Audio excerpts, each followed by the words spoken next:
You did it! We'll eat for days!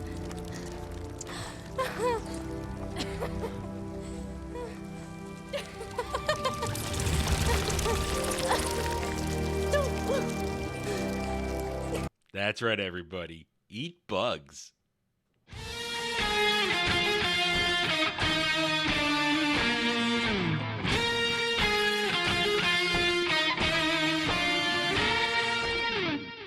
Howdy, y'all. I am Adam, the Renaissance Nerd, and welcome to my first review of The Rings of Power, Season 2. We are here, Episode 1. Let's have bugs for lunch. My God, we have been waiting and waiting for this to happen, and here we are, and I'm going to say I'm underwhelmed. I thought, honestly, when I was going to watch this, I was going to be continually pissed off and continually annoyed. God's honest truth, I'm just really bored. This episode is just supremely boring. Now, there are lore breaks in there, and I got to remind everybody once again, since we're starting this off kind of from the beginning, I am a casual Lord of the Rings fan. I'm the definition of a casual. I have absorbed knowledge through osmosis of others who know way more than I do, and then doing research, because this episode, and I'm sure going forward, I'm going to have to do some research to make sure I know what I'm talking about when the lore breaks happen. Some of these lore breaks, I spot instantly. Some of them I have to go check up on, but they are all there. This episode is just a disaster of lore breaks. And that's kind of the definition, the real core of what we're dealing with Amazon's Rings of Power. It is fan fiction. Not just fan fiction, billion-dollar fan fiction. They spent a whole lot of money on this shit, and they have gotten really no return whatsoever. And all it is telling a story that didn't happen.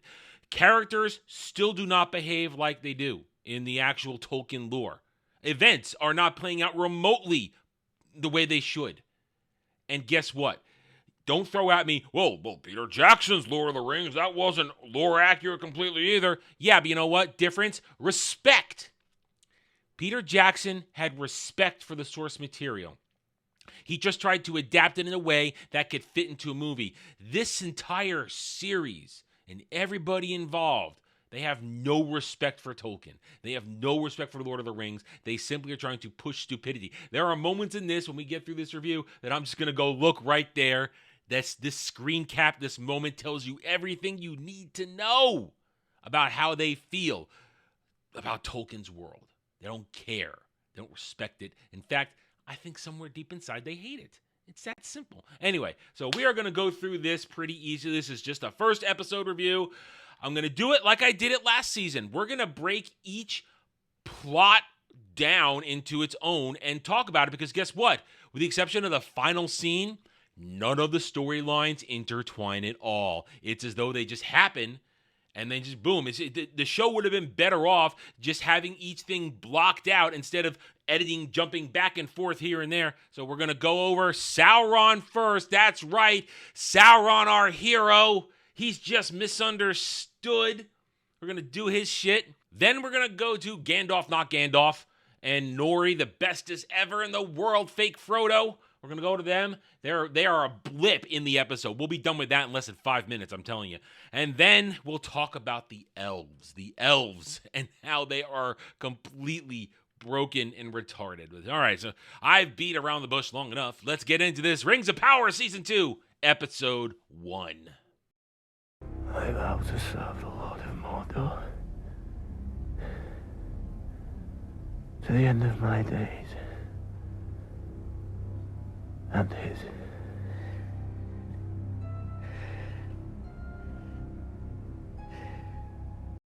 Sauron is Halbrand. Halbrand is Sauron. Sauron has been there since the beginning, and here's Sauron's backstory. Just because they're gonna.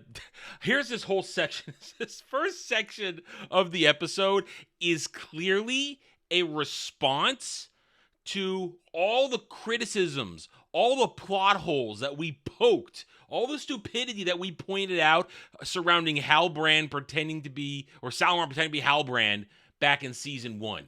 That's what this whole first 20 minutes, this episode was 1 hour, just a little over an hour. take away about 8 minutes here and there for credits and this happened last season, this will happen this season, that kind of crap. So 20 minutes of what Sauron was doing at the beginning of the Second Age, and then what he was doing when he became Halbrand. It's so ridiculously dumb and boring. We open up at literally, I guess it is the beginning of the Second Age, at the place where it's going to be eventually turned into the ice fortress that Guy Ladriel finds at the beginning of last season.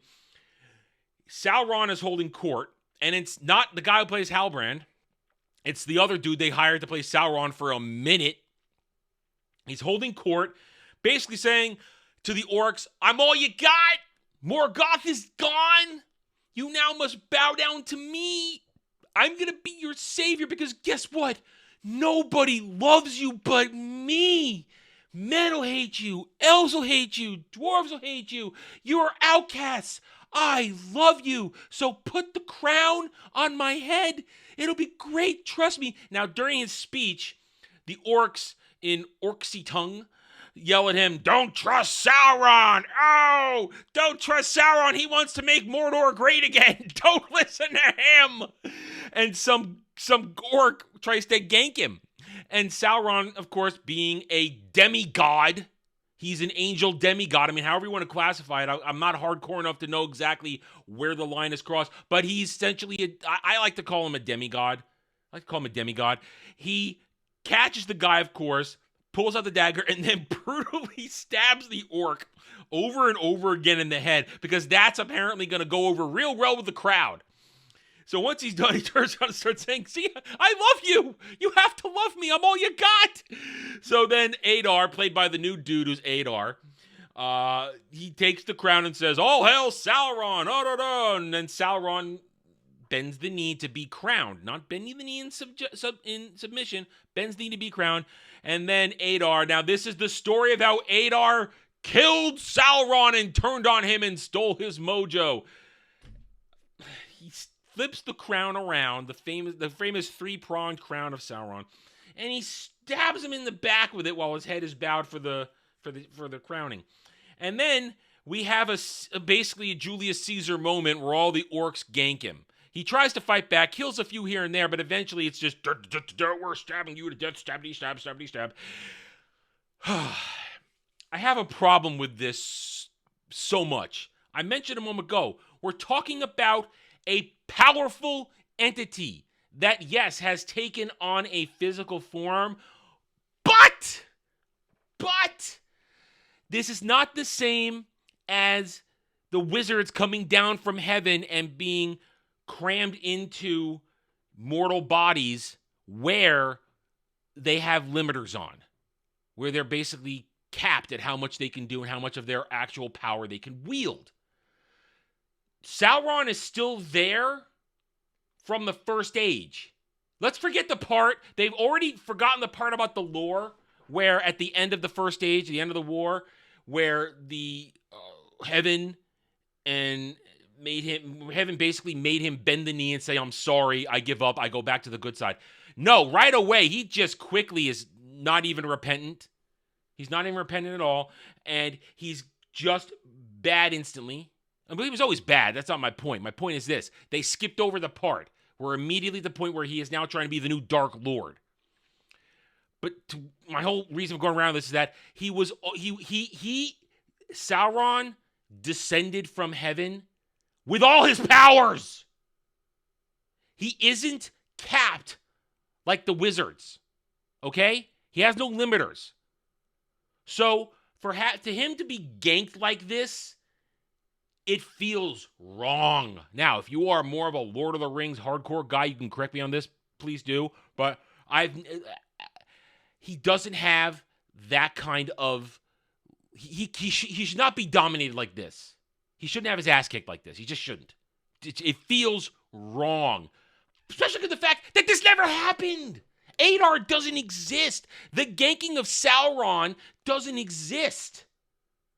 Doesn't work like that. Mordor already existed. Morgoth created Mount Doom. It's all there. And he goes there. And he starts doing his shit. And he begins hatching his plan for the rings. Not this, where I'm gonna control you all. We have to dominate people. With speech here, I love you. We'll dominate. I'll love you. That's not how it works. So he gets ganked, and while they're poking the body, make sure it's dead, he then explodes with light, and now showing off that he's a powerful entity, turns everything to ice. It was all flowers and trees and unicorn farts before, but now it's a frozen tundra wasteland. Everybody's picking their bodies up. Is Sauron dead? Yes, he's dead. I'm Adar. I'm your father, orcs. I'm father of the orcs. Let's go. Yeah. Meanwhile, Sauron's black blood seeps into the ground and drips and gathers in cavern below, where he transforms into a symbiote and eats things like rats and bugs and lurches his way back to the surface and then proceeds to just crawl across the Middle Earth for who knows how long, because once again, we don't know how much time passes. I'm going to make that very clear in a second. He simply lurches along until he just drops on a road and a wagon rolls over him. He latches on. There's some chick driving it. He eats her. And then, after he eats her, he becomes Halbrand Sauron. Okay, he's Halbrand Sauron. We have no idea how long he's been goop roaming around Middle-earth, because we then cut to a moment where he's just walking along, singing a song with nobody by his side, and he sees a bunch of refugees. He's in the south of what will be Mordor, but you'll already be Mordor. They're running from orcs, and he has a conversation with some old dude who's got the pouch with the kingdom insignia that he steals to pretend he's a king in season 1. Remember how I talked about that they're going to try and fix the plot holes we pointed out? Why is it there? Why is it that? Oh, he stole it from somebody later on so that he could pretend. Has a conversation about, where are you going? I'm going here. Don't go there, the old man says. There's trouble there. Well, we're all running from things. Why don't you come with us? You can find your salvation. Find something new. Be a better person. Run away. So he runs away, and guess what? They're on a ship going to a safe place, which happens to be happening now in the moment that Galadriel is trying to go to Valinor before she has her moment of, oh no, I'm the only one that can save Middle-earth. I will now swim thousands of leagues back to Middle-earth on her because I was halfway to Valinor. So she's going to swim back, and his ship is getting attacked. While she's swimming, the ship gets attacked by a sea monster while he's having a speech with the old dude who says, we've all done evil things. You can come back from being evil. Meanwhile, as the ship is getting attacked and the old dude is pinned under a beam and dying, Sauron will take the pouch with the insignia so he can pretend to be king. Because they fixed that for us because we needed it fixed. Oh my God, it had to make sense. And then the ship gets destroyed, and as he's swimming underwater or floating there, because he's a demigod who doesn't need to breathe, the beastie tries to eat him, but then he just looks at it and goes, and the beastie runs away. Great, beastie runs away. He swims to the surface, and we find him now on the makeshift raft with all the other people, just as Galadriel comes over and says, I'm swimming back to Middle-earth because I couldn't go to Valinor because I must hunt Sauron to the end of time. And he then helps her on, and he says the line that we all made him instantly known as Sauron last season, like that dude Sauron. As soon as he freaking said those lines, we knew it. There was no mystery. Right. Skipping forward in the episode, we're now in Mordor. And Adar is showing how bad he is. He's torturing the people. He's torturing people, and Sauron has allowed himself to be captured under the guise of Halbrand, future once and would-be king of the Southlands, and he wishes to negotiate with Adar. And Adar basically has his old man dude who drove the sword, which was just a key to open a dam to put water into a canal to make a volcano happen, and that's how Mount Doom was created in this retarded fucking show. Remember that? He's there basically being a hype man saying, you will bow down to Adar or I'm gonna kill you. Or he has other people kill him for him. Anyway, so eventually Halbrand Sauron is brought before Adar and he wants to make a deal, negotiate, free my people. Free my people. He pretends to be a king, human, this and that, and he's getting a kick. I'm Sauron and you don't know it's me. And that's kind of the whole point of the stupidity now. Let's get right to that. This whole section of the show where we keep coming back to Halbrand being held prisoner by Adar while pretending to be, or Sauron pretending to be Halbrand, whatever. I know this is their lame-ass attempt to give us Sauron the Deceiver. He plays tricks. He messes with you. He lays plans within plans and puppeteers everything. That's their attempt at this. And it's sad and pathetic because it doesn't make any sense. Simply for the fact that we're operating on broken lore. We're operating on broken lore where the rings at large haven't been made yet, except now for the Elven rings, which were the last rings to be made, not the first rings to be made. And now Sauron has to kind of set things up so that he can make the rest of the rings before he makes the one ring. But the Elven rings are already made, and we're going to get to that when we talk about the Elves in segment 3 of the review here. So it is just ridiculous at how this all plays out as he pretends to be weak. We go through this whole schmeal of him basically kowtowing, pretending to try and make a bargain to talk about how he knows where Sauron is. It's like Sauron telling Adar that he knows where Sauron is. That's the funny part. It's the funny part. Don't you get it? It's a joke. He's deceiving him. Either way, we get through the whole thing. At one point, he befriends a warg doggo, I guess, using dark speech. And the dog now will bend to his will, showing us that, oh, look, he's just playing possum. But it makes no sense. He's just freaking conquer everything in Mordor, get the wheels turning, and then go make the rings. That's how it worked. But they've already screwed it all up. Because they already had him go to every single place that he goes to manipulate the world to make the rings. He's already been everywhere. It's all out of order, and it breaks the flow of believability of how this all should work. Eventually, he praises Adar, promises to serve the Dark Lord of Mordor. Notice that he says, I promise to serve the Dark Lord of Mordor, because he's the Dark Lord of Mordor.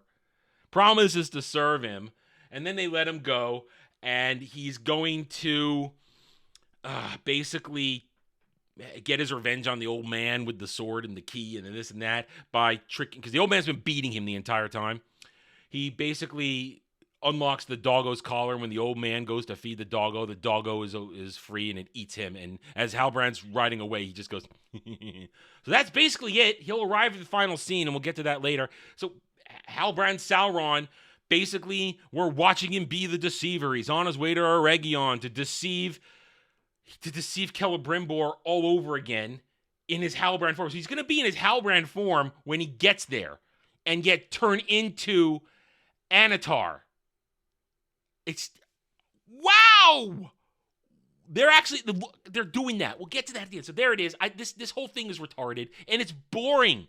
It's just boring. A lot of, we're just talking about this. We're talking about that. Is Sauron alive? He might be alive. Oh, he's not. He's dead. Oh, let's keep making orcs. I'm Adar, the father of orcs. All the orcs. Now, the orcs, I will give this. The orc makeup is a little bit better than last season. They didn't roll out the white orcs this time. they sort of better. It's still lazy and sloppy, but it's a little bit better. A little bit. So that's it. Moving on to stupid. I miss my home as well. You don't even remember yours. No. Sometimes I perceive a glimmer of it, nonetheless. Okay, this one is really easy. We're going to get through this really fast. Okay, you've got Gandalf, not Gandalf, he's having a nightmare dream. He's having a vision about his future, where he's going, following the stars, and he basically... Do you need to be told any more that this is Gandalf, not Gandalf? Because as he's walking forward to the star, the constellation, he sees this image of a branch that keeps transforming into Gandalf's staff. So he has a dream, and then he has a flash of a bunch of images of some evil other wizard. Yes, there's another evil wizard out there. We know from the trailers and other shit. And then we cut to him and Nori, the bestest ever fake Frodo, as they're wandering this wasteland on the way to Rune. They don't know where they are. There's a lot about, oh, we're lost. No, we're not lost. I'm never lost. We're just going to find our way. Don't worry about it. And they have this really dumb conversation about, no, we have to stop and collect ourselves, but we're hungry. We haven't eaten forever. And Nori says, hey, make food, basically. And Gandalf decides to do it, but he doesn't want to do it because he can't control his magic. He can't make his magic work. He can do it, but he doesn't have the power to make it not hurt anybody. And they have this really bad, lame attempt at comic relief where he keeps telling her to back up more, Nori. They're trying to have banter, and it's not working. Not working at all. So Nori backs up enough, and then he puts his hands in the gravel, sand, dirt, and pushes it towards the stump, and then this tree explodes, and I thought you were going to try and make it grow apples or something, like that kind of ridiculousness. But then Nori comes over, and you saw it in my intro clip, bugs, just hundreds of bugs spewing forth, and she's so happy. We're gonna eat for days. That's right, everybody. They managed to get the messaging in here. Hey, everybody, eat bugs. Yeah.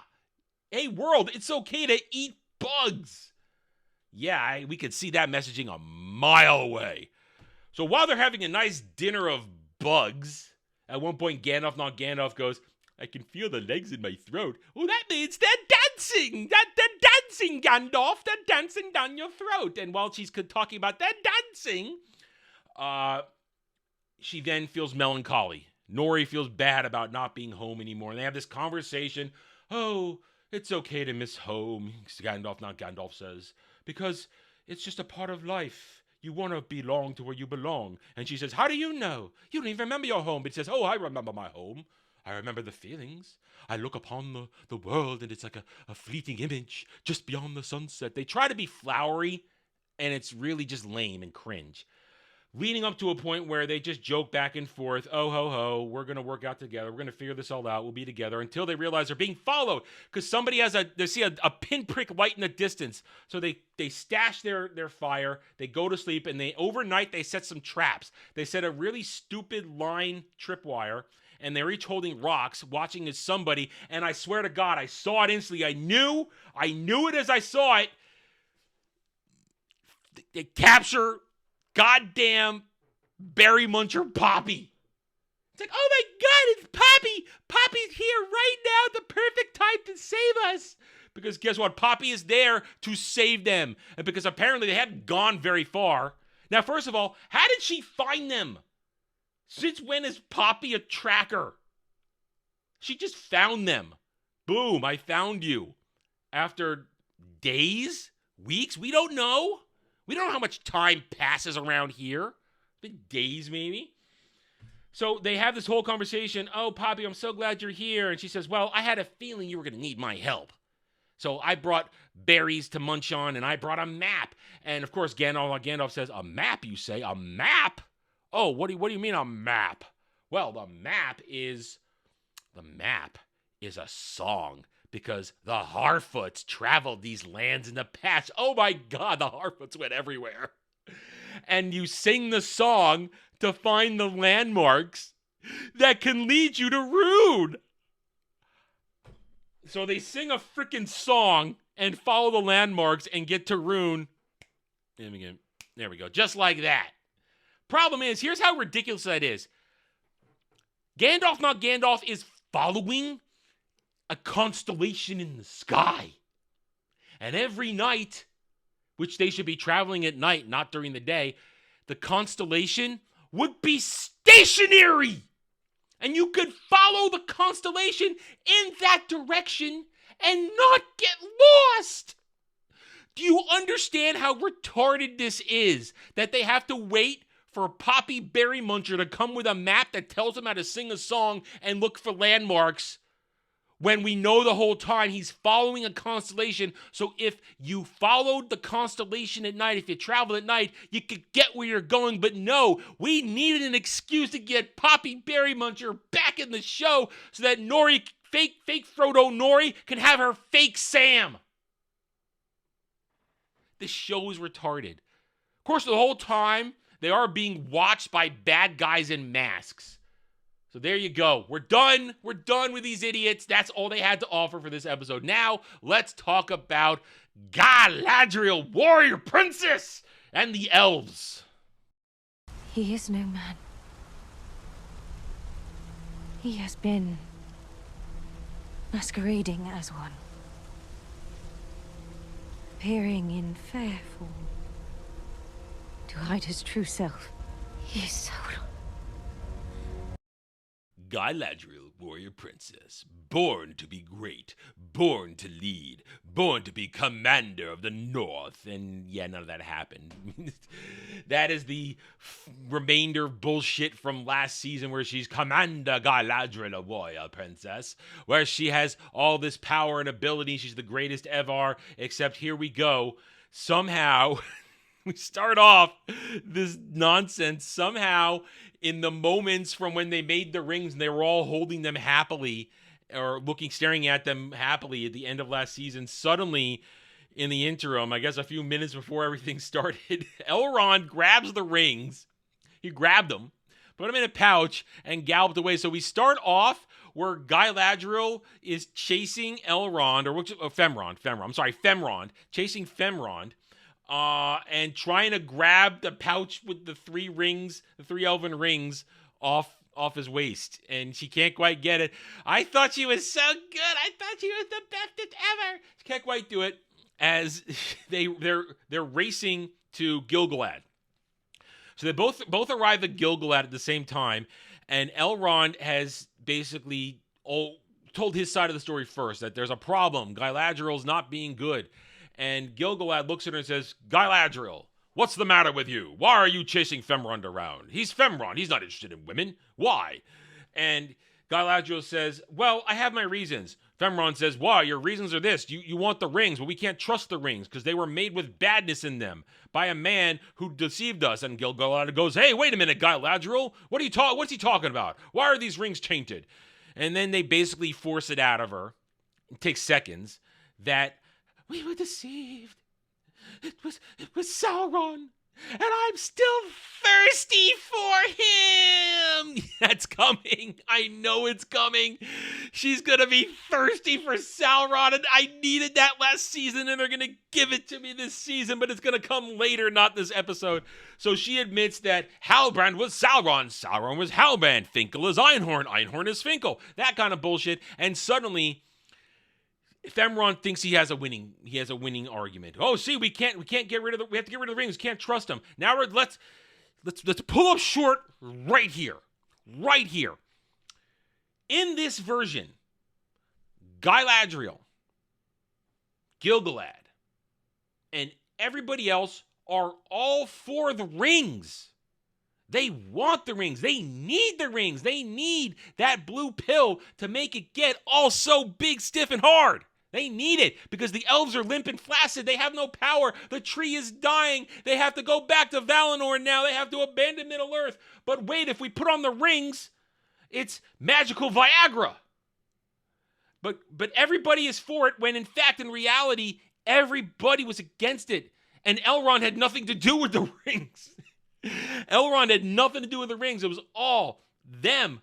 It was everybody else that was against it, while Sauron, as Anatar, was deceiving everybody, but he's not even there. So they've already made the rings, which were supposed to be made after everything else, after the One Ring, all that kind of stuff.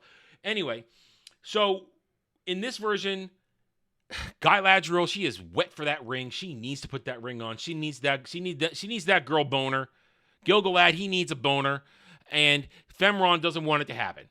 Okay? So he takes the rings. He says, no, it's tainted by Sauron. But Sauron wasn't even there. No, it's tainted. I am the only one that knows this. I am Femrond, and I'm going to take the rings away and get rid of them. Whee! He jumps off the cliff.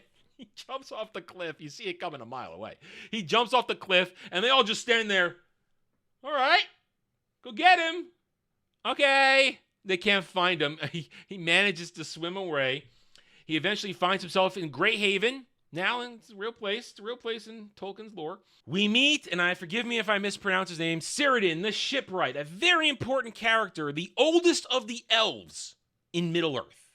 Now, here he comes, and I know, according to my research, eventually, at the beginning of the Fourth Age, he's all bearded.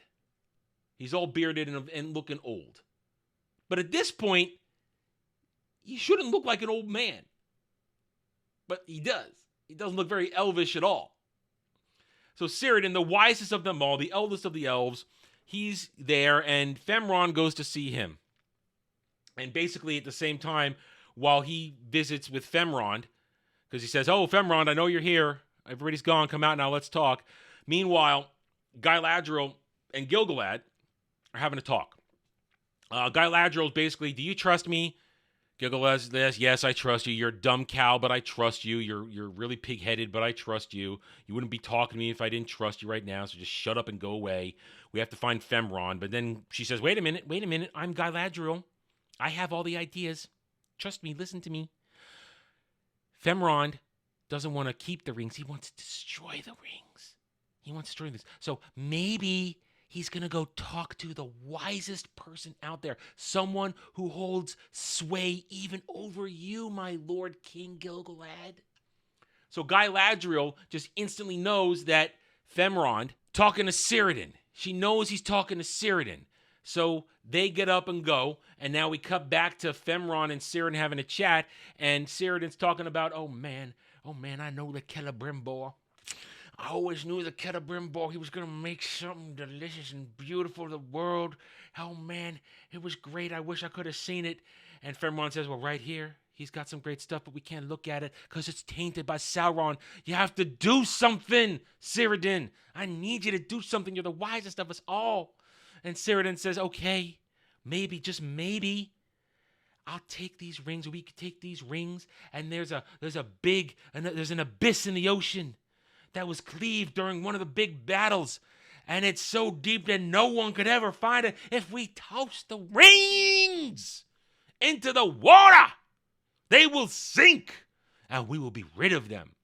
Problem is, before they can do that, Galadriel and Gil-galad show up. So Femron will send Círdan off to do it. And Círdan's going to fast travel all the way out there. Really quick. He's going to get there. And Galadriel and Femron are going to have a talk, and she's trying to convince him, you have to understand, we need this, we need that. And it's going to be all about, oh, you don't understand. Sauron's a deceiver. He's getting in your head, Galadriel. Don't you understand that maybe, just maybe, that everything you've done wasn't because you were trying to stop evil, but because you were wanting to be evil? Oh, no! Oh, no! Femron has said that Galadriel might be bad. Well, Galadriel is bad. Galadriel, she's good. Galadriel, she's evil. She's an evil bitch. Okay, so yes, that actually makes sense. When Femron says to Galadriel, you know what? All these years, maybe you were hungry for the dark. And she is hungry. She's hungry. Once she has her ring boner, she's going to go looking for Sauron. Because she's the one who's going to be doing the pegging. You know it. She's hungry for it. And she's aghast at this and that. And they are now they reach an impasse because the rings are gone. They think Círdan's going to go throw them away. And they're all back now having a party. Having a farewell party. They're getting ready for a farewell party. Oh, Gil-galad saying, all right, our time's over. We didn't get our magical Viagra boner rings. We cannot continue with our elven kind here on the shores of Middle-earth, so we're done. And as he's talking, we get a pan over the gathered elves, and my goodness, the diversity! Praise Middle-earth Jesus for the diversity that is upon us! It is here. I see black elves. I see Native American elves. I'm sure there's an Indian elf in there. There's some other brown elves in there. They're all over the place. Don't you understand how diverse elven kind is? You have to see it to believe it. Praise Middle-earth Jesus. You look at this screen. This is ridiculous. Where did they all go? Not only were they, where did they all, would they just die all, was it, I'm thinking of South Park. I'm thinking of South Park, the movie, Operation Get Behind the Darkies, where they put all the black people in front so that they would take the hits in the next battle with Canada. So what is this? What is this? Rings of Power Operation Get Behind the Black Elves, get behind the Elves of Color. We're gonna send them out first into war, and when they have basically acted as fodder and weakened the orc lines, then here come the White Elves. That's why there's only White Elves later on, because they sent all the Elves of Color out to get killed.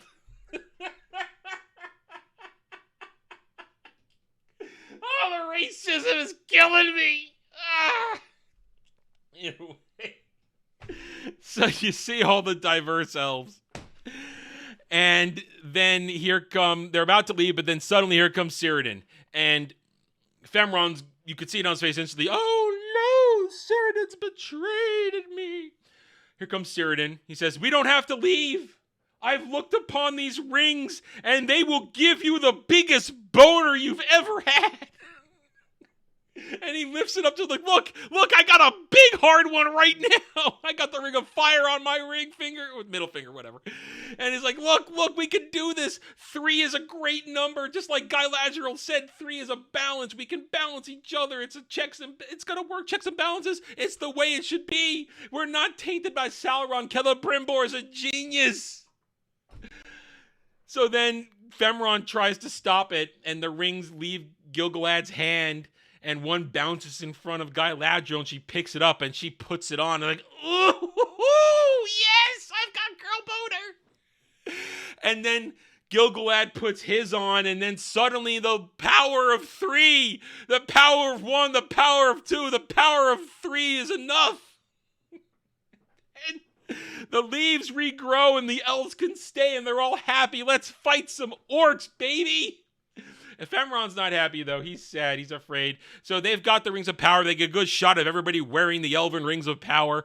Then we're going to go over to Eregion, and they're getting ready for the Forge. Celebrimbor's going to be making shit, and he gets a message. Somebody's at the gate to see him to basically talk terms with the Southlands. And he looks over, and there's Halbrand. Hey, buddy. How you doing? You screwed me over. Well, I'm going to let you right back in. And that's the end of the episode. So we basically have it set up where Sauron shows up as Halbrand, and then he's going to become Anatar? I don't know. We're going to find out. End of episode. Woohoo!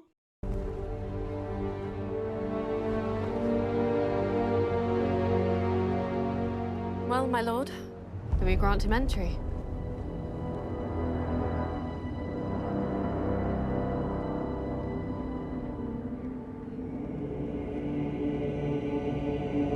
First one in the books. Well, we got 2 more to go, but I am not watching another piece of that crap today. You'll get my episode 2 review tomorrow. This has started off boring. Essentially, I made this as fun as I could for you guys, but it was literally boring. They're all just talking, blah, blah, blah, breaking lore here and there, breaking lore there. None of this happened in actual Tolkien lore. None of it. It's all out of order. Sauron was never pretending to be a human. The Elven Rings were made way later on. Celebrimbor wasn't a man in a muumuu. Círdan doesn't look like an old man now. It's all ridiculous. It's dumb. Adar doesn't exist. Mordor already existed. It wasn't some pathetic thing created by a sword in a floor, in a dam, in the river, in a bucket. It's retarded. We haven't had anything super cringe yet. I'm sure it's gonna come. I'm sure it's going to happen. I'm ready for it. But this episode 1, pretty much just boring and lame and stupid and lore-breaking. But nothing outrageous. I guess the outrage is yet to come. But either way, thank you for watching this video. If you enjoyed it, hit that like button.